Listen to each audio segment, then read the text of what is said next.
depois dessa bela palestra, né, e desse exercício final, nós entramos na área do Evangelho. E é interessante, não é? A gente tem percebido aqui que normalmente tudo que a gente estuda aqui é o estudo, a palestra, depois o Evangelho. Geralmente tudo está encadeado, né? Tudo se liga. É tão curioso isso. De alguma sorte tudo se liga, né? A Clarice tem um exemplo magnífico para esse tema, que é o tema do Evangelho, que é o capítulo 24, que diz, né, não ponhais a candeia debaixo do alqueire, ou seja, não esconder o conhecimento que se tem, né, porque senão será inútil, né? Agora vocês já têm mais conhecimento sobre o que podem fazer para se curar. Talvez a boca não fique torta, mas qualquer outro problema, né, que incomode de repente. Então o tema da palestra não são os que gozam de saúde e que precisam de médico. A Clarice deu um exemplo, não é?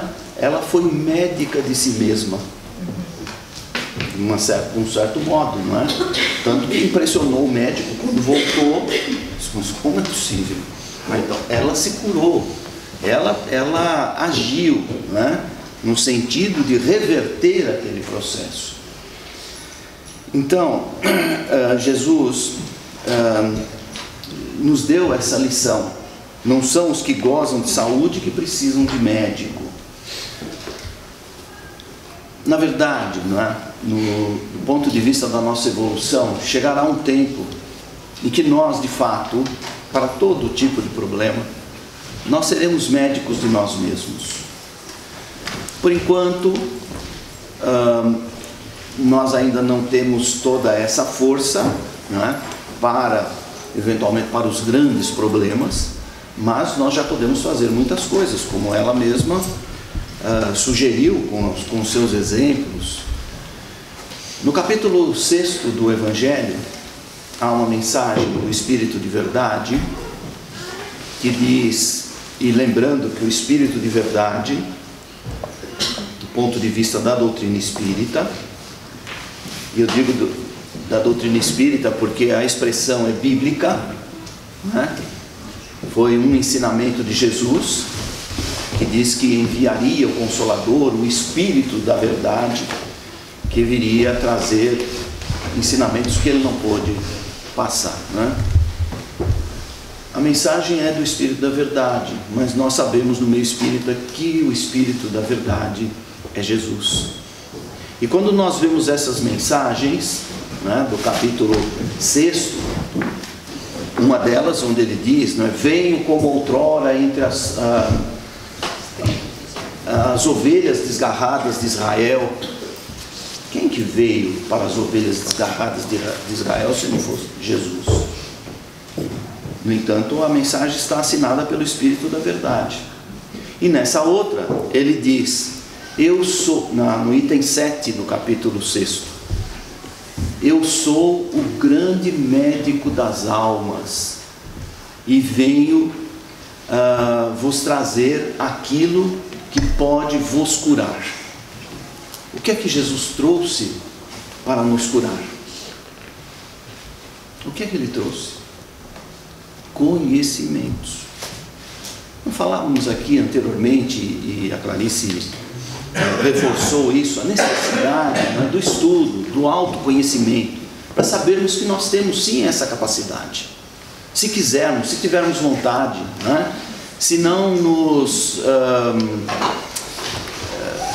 atemorizarmos diante das situações que são inerentes à vida num mundo de expiação e provas como é o nosso, não é? Acontece muita coisa na vida que a gente não gostaria que acontecesse, não é? Tanta coisa. Por quê? Porque é da nossa necessidade que seja assim, porque nós é que muitas vezes plantamos lá atrás essas situações e estamos colhendo agora os frutos apenas. Isso não é castigo de Deus, não é? Não, Somos nós, quando não plantamos lá atrás, plantamos agora, como no exemplo que ela deu, não é? Trabalho.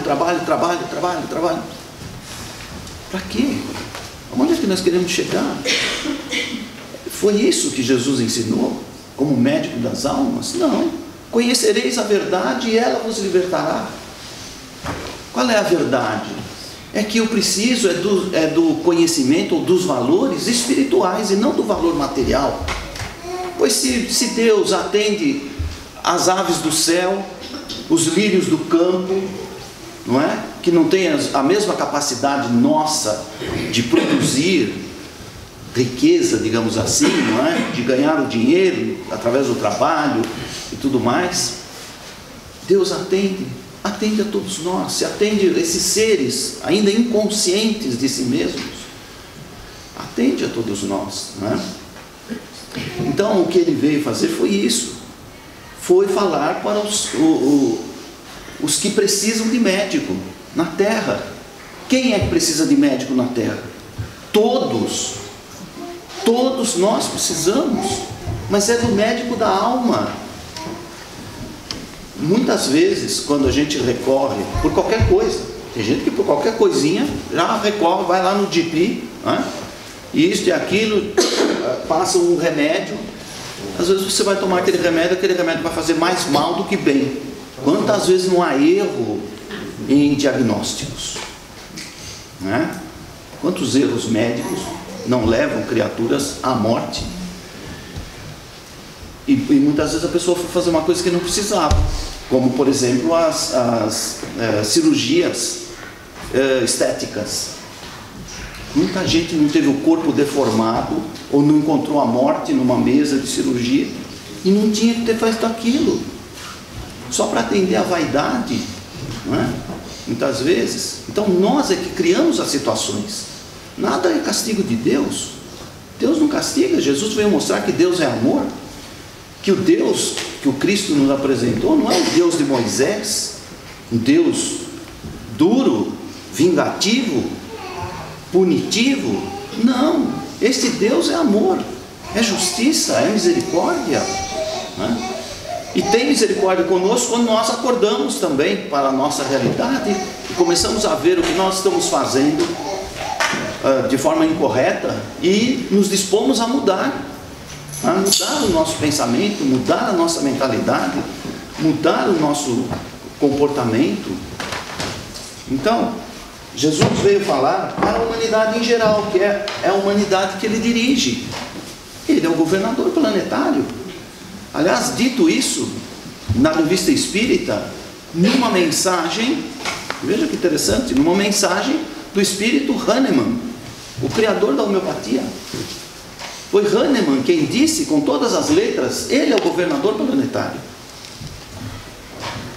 Ele é o dirigente máximo do planeta. E veio o diretor, né, da companhia, desceu lá dos altos postos, o último andar do prédio, até lá embaixo, falar com os funcionários, falar com a gente simples, falar com a gente atrasada em termos de evolução. Foi isso que ele fez. Ele não precisava, não é?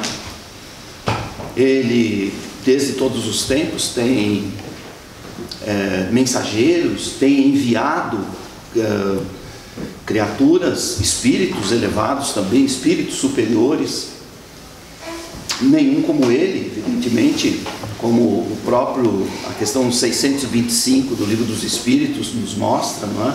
Ele foi único nesse nível porque é o dirigente máximo do planeta.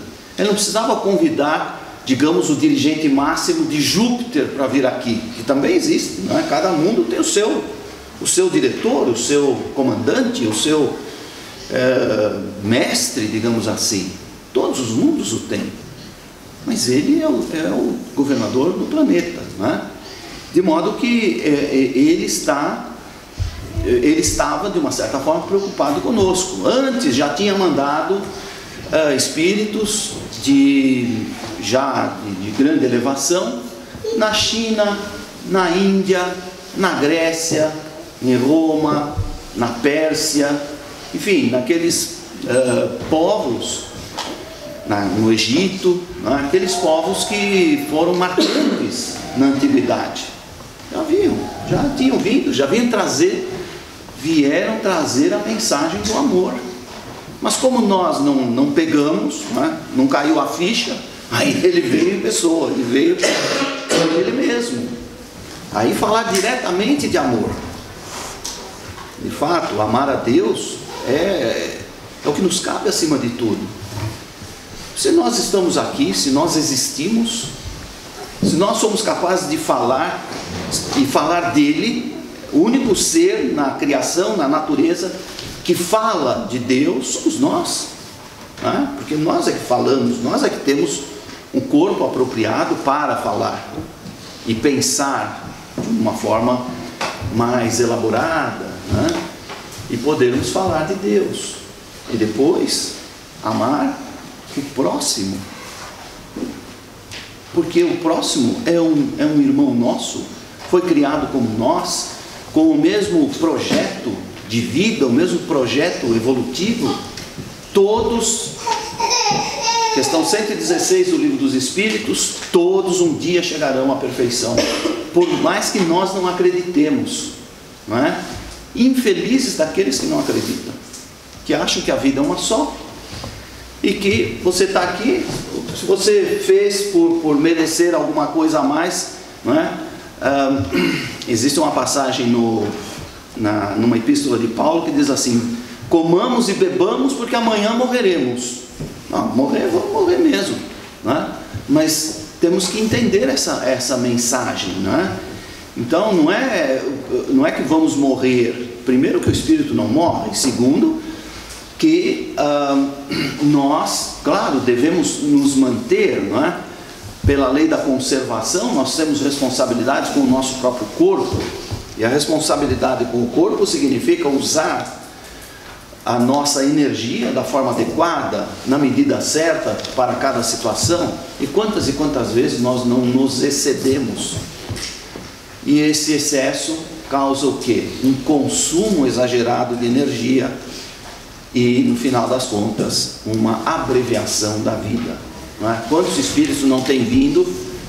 André Luiz é o exemplo mais próximo, talvez, que a gente conhece, para nos dizer, não é, desse mau comportamento que nós temos muitas vezes para conosco mesmo, maus hábitos, né? Não olhar no espelho, por exemplo, de manhã, né? Isso é só um fato, não é? Na verdade, mas os hábitos do dia a dia, vícios e outras tantas coisas, em que sacrificamos a nossa energia, gastamos demais. Ao nascer, o ser humano, não é, já traz uma espécie de tanque de combustível, aliás, até uma reserva de combustível, que é o nosso corpo etérico, e nós, com tudo isso, ainda gastamos demais e partimos mais cedo do que deveríamos, não é? De um modo geral, não são todos, evidentemente, mas a gente precisa observar melhor como é que estamos nos conduzindo, observar a nossa vida, ver o que é que estamos fazendo, não é? Do nosso dia a dia em relação ao nosso corpo, a manutenção do corpo, não é? O melhor remédio, já tem sido dito e era dito já por Hipócrates, o pai da medicina, o melhor remédio que existe para o corpo é a alimentação saudável, a alimentação equilibrada, né? Hoje em dia nós temos muitas informações acerca das propriedades dos alimentos, o que é melhor, o que não faz tão bem, né? Então, se você usar tudo de uma forma equilibrada, certamente você está nesse processo de conservação, de manutenção da sua energia, e vai conduzir bem a sua vida. Então, Jesus vem nos trazer o verdadeiro remédio e vem nos alertar para a nossa capacidade de reverter processos quando nós caminhamos num sentido que não é o melhor, não é? E de repente surge um problema no caminho, um obstáculo qualquer, e nós temos que superá-lo. Então, conhecereis a verdade e a verdade os libertará. Em primeiro lugar, a verdade sobre nós mesmos, né? E sobre a nossa existência na Terra, bem como aquilo que de fato viemos fazer aqui, que foi angariar valores espirituais para a continuidade da nossa vida em condições melhores. Enquanto não temos essas condições, como diz um grande filósofo, já citado pela Maria aqui, façamos o melhor que pudermos nas condições que tivermos, enquanto não tivermos condições melhores para fazer melhor ainda. Enquanto a Clarice falava, ainda me lembrei de um grande astrólogo brasileiro, lá de São Paulo, que tinha um programa no rádio, e ele dizia uma frase todos os dias, aqueles que são mais ou menos da minha idade devem se lembrar, né? Isso há umas poucas décadas atrás. Ele iniciava e terminava o programa com esta frase, marcante, nunca esqueci. O resto eu não me lembro mais, porque ele falava de horóscopo, aquelas coisas, para mim não tinha grande interesse, mas essa frase ficou para sempre. Todos os dias, sob todos os pontos de vista, vou cada vez melhor.